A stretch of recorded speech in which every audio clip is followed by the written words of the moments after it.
মিয়া ভাই বন্ধুসকল আছে তেখেতক এইটো আহ্বান কৰিছো যে আপোনালোকে এক সপ্তাহৰ কাৰণে অসমত চব্জি নিয়া বন্ধ কৰি দিয়ক, মাছ নিয়া বন্ধ কৰি দিয়ক, বজাৰত মুৰ্গী নিয়া বন্ধ কৰি দিয়ক, আপোনালোকে গাখীৰ নিয়া বন্ধ কৰি দিয়ক, আপোনালোকে হাজিৰা কাম কৰা বন্ধ কৰি দিয়ক, আপোনালোকে ড্ৰাইভাৰী কাম কৰা বাদ দিয়ক। তেতিয়া চাম মামা কৰ পানী ক'ত যায়। অসমৰ যিমান মিয়া ভাই বন্ধুসকল আছে, আমাৰ মিয়া জনগোষ্ঠীৰ যিমান ভাই বন্ধুসকল আছে, শ্ৰমিকসকল আছে, মাছ বেপাৰীসকল আছে, চব্জি বেপাৰীসকল আছে, গাড়ীৰ ড্ৰাইভাৰ আছে, মই সকলোকে এটা আহ্বান জনাম যে মুখ্যমন্ত্ৰী যিটো উচতনিমূলক মন্তব্য কৰিছে সেই মন্তব্যৰ পদুত্তৰ দিবলৈ আমাৰ লাঠিও নালাগে, আমাৰ আন্দোলন কৰিব নালাগে, আমাৰ কেছো কৰিব নালাগে। তেখেতৰ মুখৰ পদুত্তৰ আমি কৰিবলৈ দিব পাৰিম। আসসালামু আলাইকুম, নমস্কাৰ বন্ধুসকল। এইটো ভিডিঅ' আমি আমাৰ অতি আদৰৰ, অতি চেনেহৰ আমাৰ অসমৰ মুখ্যমন্ত্ৰী ডক্টৰ হিমন্ত বিশ্ব শৰ্মাৰ কাৰণে প্ৰস্তুত কৰিছোঁ। কাৰণ যোৱা দুদিনমান আগত আমাৰ অসমৰ মুখ্যমন্ত্ৰী ডক্টৰ হিমন্ত বিশ্ব শৰ্মাই সংবাদ মাধ্যমৰ আগত সামাজিক মাধ্যমত যেটো উচতনিমূলক মন্তব্য কৰিছে যে গুৱাহাটীৰ পৰা 1 বছৰৰ ভিতৰত মিয়া চাফা কৰি দিম। এতিয়া জানো মামা আপুনি কেনেকৈ চাফা কৰে? মিয়াক চাবোন দি পিনে চাফা কৰে না শ্যাম্পু দি পিনে চাফা কৰে না গা ধুৱাই পিনে চাফা কৰে না গাখীৰ দি পিনে গা ধুৱাই চাফা কৰে না মাৰি পিনে চাফা কৰে না কাটি পিনে চাফা কৰে না খেদি পিনে চাফা কৰে? এই কথাটো মামা আমি স্পষ্ট বুজি পোৱা নাই। কাৰণ আপুনি এজন মুখ্যমন্ত্ৰী, এখন ৰাজ্যৰ মুখ্যমন্ত্ৰী হলে এজন ৰাজ্যৰ মুখ্যমন্ত্ৰীৰ মুখত এনেকুৱা বাক্য শুবা নাপায়। কাৰণ মই যিখিনি জানো মোৰ দৃষ্টিভংগীত অসমৰ ভিতৰত মোৰ এটা অনুমান হয়, মোৰ দৃষ্টিভংগীত কৈছো আপুনি এজন জ্ঞানী মানুহ, আৰু জ্ঞানী মানুহ হৈ পিনি এনেকৈ অজ্ঞান বক্তব্য কৰিলে, জ্ঞানী মানুহ হৈ পিনি এনেকৈ অজ্ঞানীৰ নিচিনা মন্তব্য কৰিলে তে মানুহ কি বুলি ভাবিব? আপুনি হল ৰজা হৈ পিনে যদি এনেকৈ ব্যৱহাৰ কৰে তেনেহলে প্ৰজাৰ কি ৰখা হব? মামাৰ এইটো কথাৰ পদুত্তৰ দিবলৈ আমাৰ লাঠিও নালাগে, আমাৰ আন্দোলনো নালাগে, আমাৰ একো নালাগে। এই হিমন্ত বিশ্ব শৰ্মা ডাঙৰীয়াৰ কথাৰ পদুত্তৰ দিবলৈ আমি নিজেই প্ৰস্তুত। কেনেকৈ দিব লাগিব সেইটো আমাৰ কাজিয়া কৰিব নালাগে, আন্দোলনো কৰিব নালাগে। তেখেতে নিজে মুখে স্বীকাৰ কৰিছে যে ঈদৰ দিনাখন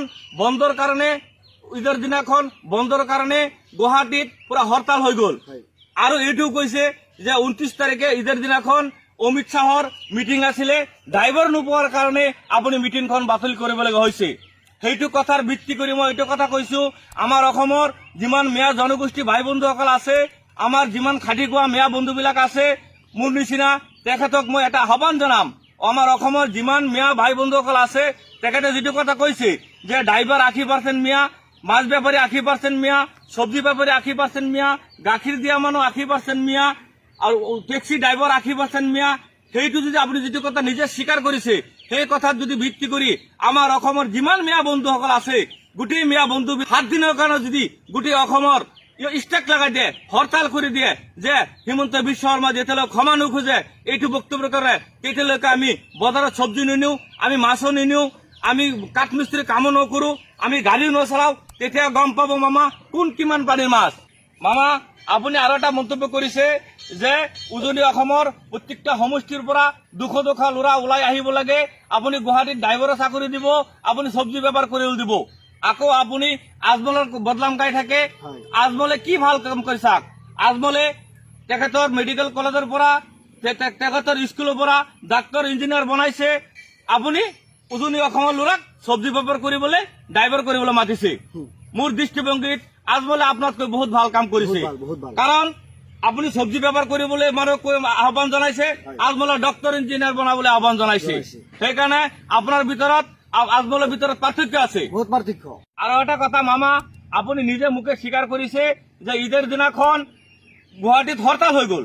যদি একদিনৰ কাৰণে গুৱাহাটী হৰতাল হ'ব পাৰে, যদি গোটেই মিয়া মিলি পিনি এসপ্তাহৰ কাৰণে হৰতাল কৰি দিয়ে তেতিয়া কি হ'ব মামা? সেইকাৰণে আপুনি আৰু এটা কথা স্বীকাৰ কৰিছে যে 29 তাৰিখে ঈদৰ দিনাখন অমিত শ্বাহ গুৱাহাটীত আহিবলগীয়া আছিল, ড্ৰাইভাৰৰ কাৰণে, ড্ৰাইভাৰ নোপোৱাৰ কাৰণে আপুনি মিটিংখন বাতিল কৰিবলগীয়া হ'ল। তেতিয়াহ'লে আপুনি চাওক মিয়া নহলে গুৱাহাটী হৰতাল হৈ যায় একদিনৰ কাৰণে। সেইকাৰণে মই মোৰ অসমৰ যিমান মিয়া ভাই বন্ধুসকল আছে, আমাৰ মিয়া জনগোষ্ঠীৰ যিমান ভাই বন্ধুসকল আছে, শ্ৰমিকসকল আছে, মাছ বেপাৰীসকল আছে, চব্জি বেপাৰীসকল আছে, গাড়ীৰ ড্ৰাইভাৰ আছে, মই সকলোকে এটা আহ্বান জনাম যে মুখ্যমন্ত্ৰী যিটো উচতনিমূলক মন্তব্য কৰিছে সেই মন্তব্যৰ পদুত্তৰ দিবলৈ আমাৰ লাঠিও নালাগে, আমাৰ আন্দোলনো কৰিব নালাগে, আমাৰ কেছো কৰিব নালাগে। তেখেতৰ মুখৰ পদুত্তৰ আমি কৰ্ম দিব পাৰিম। কেনেকে কৰ্ম দিব পাৰিম? আপুনি যিটো কথা কৈছে মাছ বেপাৰী চব মিয়া, মামা এইটো আপুনি জানেনে? অসমৰ ভিতৰত সৰ্বাধিক মাছ উৎপন্ন হোৱা জেগা কোনটো জানেনে? অসমৰ ভিতৰত সৰ্বাধিক মাছ উৎপন্ন হোৱা জেগা হ'ল বৰপেটা ডিষ্ট্ৰিক্ট, নগাঁও ডিষ্ট্ৰিক্ট। আৰু সেইবিলাক কোনে উৎপন্ন কৰে জানেনে? সেইবিলাক আমাৰ চব মিয়া জনগোষ্ঠীৰ লোকে উৎপন্ন কৰে। দ্বিতীয় কথা কৈছে মিয়াবিলাকে চব্জিৰ দাম বেছি লয়। এইটো কথা মামা আপুনি এটা কথা জানা মামা আপুনি উচিত, অসমৰ ভিতৰত সৰ্বাধিক চব্জি উৎপন্ন কৰা জেগাটোৰ নাম হৈছে খাৰপিটি। আৰু কোনে কৰে জানানে? সেইবিলাক আমাৰ মিয়া জনগোষ্ঠীৰ লোক উৎপন্ন কৰে। সেইকাৰণে মই নিজকে মিয়া বুলি গৌৰৱ অনুভৱ কৰো। সেইকাৰণে মই অসমৰ যিমান আমাৰ মিয়া জনগোষ্ঠীৰ লোক আছে সকলোকে মই আহ্বান জনাম, মই কৰজোৰে আহ্বান জনাম, আপোনালোকে এক সপ্তাহৰ কাৰণে গাড়ী ড্ৰাইভাৰ হওক, টেক্সি ড্ৰাইভাৰ হওক, চব্জি বেপাৰী হওক, মাছ বেপাৰী হওক, আপোনাৰ কাঠ মিস্ত্ৰী হওক, গাখীৰ বেপাৰী হওক, সকলোৱে মিলি পিনে আপোনালোকে এক সপ্তাহৰ কাৰণে অসমত ষ্ট্ৰাইক কৰি দিয়ক। আমি যেতিয়ালৈকে মামা আমাৰ ওচৰত মিয়াম লোকসকলৰ ওচৰত উচতনি মন্তব্য দিয়াৰ কাৰণে যদি ক্ষমা নোখোজে তেতিয়ালৈকে আমি কোনো চব্জি বেপাৰ নকৰো, কোনো মাছ বেপাৰ নকৰো, আমি কোনো গাড়ী নচলাও। কেতিয়া চাম? কাৰণ এইটো কথা মামা নিজে স্বীকাৰ কৰিছে যে গুৱাহাটীত ঈদৰ দিনাৰ কাৰণে গুৱাহাটী হৰতাল হৈ গ'ল। এইটো কথা মামা আপুনি মনত ৰাখিব। অসমৰ যিমান খাটি খোৱা মানুহ, যিমান আপোনাৰ কাঠমিস্ত্ৰী আপুনি নিজেই কৈছে গোটেইখিনি মিয়া সম্প্ৰদায়ৰ লোক। মই আকৌ আমাৰ অসমৰ যিমান মিয়া সম্প্ৰদায়ৰ বন্ধু বান্ধৱ আছে, আমাৰ মিয়া জনগোষ্ঠীৰ খাটি খোৱা লোক আছে, আপোনালোকক মই আহ্বান জনাম, মোৰ কথাটো আপোনালোকে মোৰ আহ্বানটো স্বীকাৰ কৰি পিনে কমচে কম এক সপ্তাহৰ কাৰণে আপোনালোকে নিজৰ নিজৰ বেপাৰ বাণিজ্য, চব্জি বেপাৰ, মাছ বেপাৰ সকলোকে ষ্ট্ৰাইক লগাই পিনে ঘৰত পেটত গামোচা বান্ধি পিনে বহি থাকক। আৰু যদি আপোনালোকে এইটো নকৰে তেতিয়া আমাৰ মুখ্যমন্ত্ৰী হিমন্ত বিশ্ব শৰ্মা ডাঙৰীয়া যিটো মন্তব্য কৰিছে সেইটো মন্তব্য মূৰত আশীৰ্বাদ হিচাপে লৈ পিনি আপোনালোকে ঘৰত বহি থাকক আৰু নিজৰ নিজৰ কৰ্ম কৰি থাকক। বিশেষভাৱে এইটো ভিডিঅ' আমাৰ খাৰপিটিৰ যিটো চব্জি বেপাৰী ভাই বন্ধুসকল, আমাৰ নগাঁৱৰ জিলাৰ যিবিলাক আপোনাৰ মাছ বেপাৰী বন্ধুসকল আৰু গুৱাহাটীৰ শ্ৰমিকসকল, আমি চৰকাৰী কৰ্মচাৰীৰ কাৰণে এইটো আহ্বান কৰা নাই। কাৰণ আমাৰ অসমৰ মিয়া মানুহ বহুত চৰকাৰী চাকৰিয়াল আছে, চৰকাৰী কৰ্মচাৰী আছে, তেখেতক এইটো মই আহ্বান কৰা নাই। আহ্বান কৰিছো মোৰ নিচিনা সাধাৰণ মানুহ যিবিলাক কথা মামা উল্লেখ কৰিছে যে চব্জি বেপাৰী, মাছ বেপাৰী, গাখীৰ বেপাৰী, গাড়ীৰ ড্ৰাইভাৰ, টেক্সি ড্ৰাইভাৰ, ঠেলাৱালা, ৰিক্সাৱালা, তেখেতকে আহ্বান কৰিছো। সকলোৱে মোৰ কথাত মই যিটো আপোনালোক আহ্বান জনাইছো আপোনালোকে আহ্বানটো স্বীকাৰ কৰি পিনে এক সপ্তাহৰ কাৰণে কমচে কম ষ্ট্ৰাইক লগাই চাওক। এক সপ্তাহৰ মানুহ নোখোৱাকে একো নহয়। আল্লাহ আমাক এনেকে হিম্মত দিছে, এক সপ্তাহ নহয় যিমান দুখীয়া মানুহলৈকে এসপ্তাহ খাব পাৰিব, আল্লাহ পেটটো চলাব। কিন্তু এইটো মামাৰ লগত আমি কাজিয়া কৰিবলৈ নাযাওঁ, কেছ কৰিবলৈ নাযাওঁ, আন্দোলন কৰিবলৈ নাযাওঁ।